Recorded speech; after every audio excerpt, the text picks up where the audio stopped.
Hello everyone. I was working on an encoded chess tall the other day when I came across this post on r/redstone.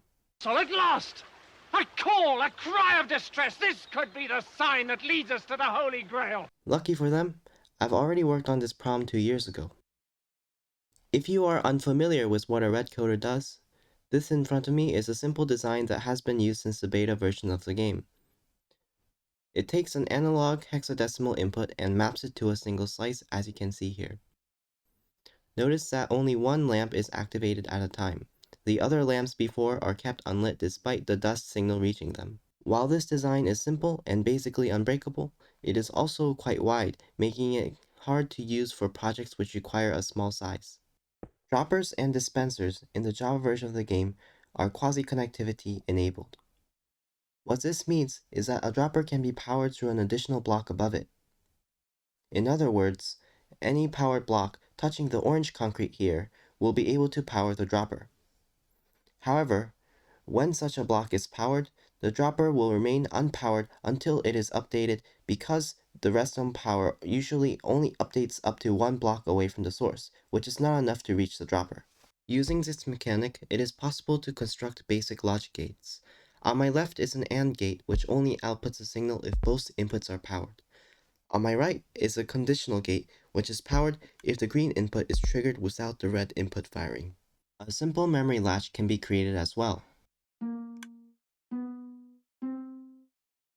When the top input is fired, the dropper is powered directly by the blue observer and then indirectly by the pink observer.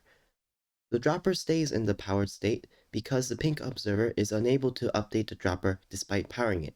Overall, this sort of logic using the dropper quasi-mechanic is called stateless by the technical Minecraft community.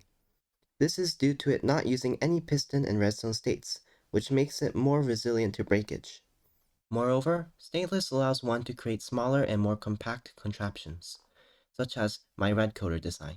This is the redcoder design I created using stateless logic. It is only 1 wide, and so it is very thin. As you can see, it still maps a single strength to a particular slice. Notice how, like before, only one lamp is turned on at a time. Because the design is so thin, it is even possible to create interesting shapes out of the redcoder.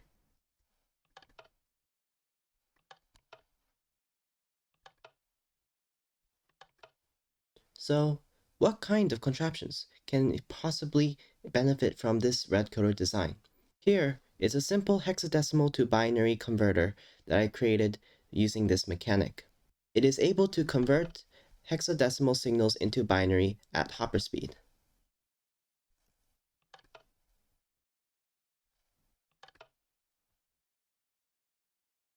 There's only a 10 game tick latency between input and the output signal. The technique also works with overloaded comparators with single strength values greater than that of 15. Here is a simple item distribution system similar to the one I am currently using in my encoded chest hall.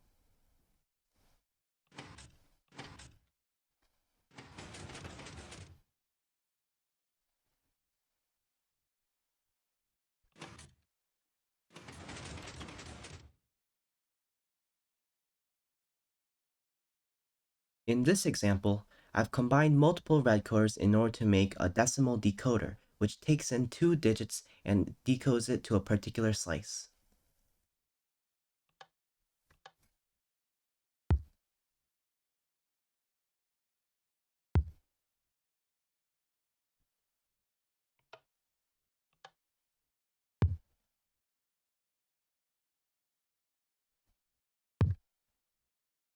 Finally, I use this to create a very compact item memory which has up to 100 addressable spaces.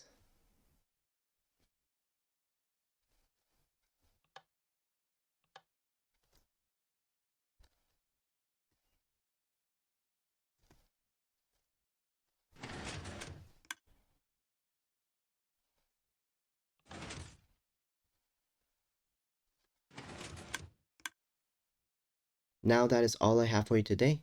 Thank you for watching, and goodbye. The world download will be in the description below.